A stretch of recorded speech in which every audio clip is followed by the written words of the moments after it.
designated for use by persons of one biological sex must be used by persons of that biological sex.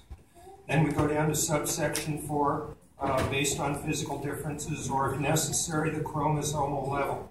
So, I would ask everybody in this room, I am admittedly openly transgender. If we get down to the chromosomal level, it's going to show that I would be male in that regard. I have numerous grandchildren in the Washoe County schools. I have good relationships with them. When I go to those schools, which I have done many times in the past, I have always used the most appropriate restroom, which for me has been female, and there have never been any questions, never been any problems. A bill such as this, I'd be willing to test the chromosomal nature of it and who would want me in the men's room or the boys' room. I don't think that would be appropriate, but the language of this bill really effectively would do just that in the public schools.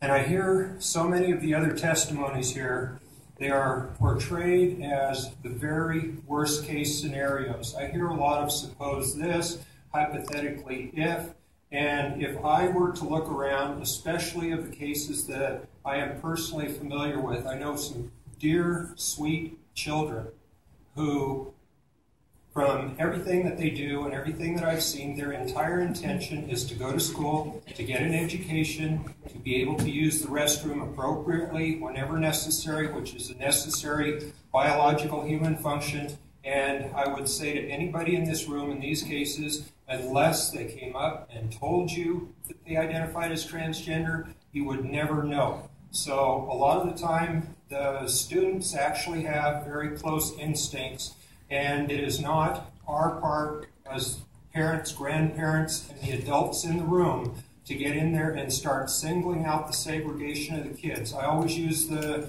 analogy, you get a couple kids playing in the sandbox. They don't know the difference in color, they don't know anything else, they're just in there to dig holes, fill their buckets with sand, and usually it takes a parent to come along and tell them that the other kid is different. I will re-emphasize on this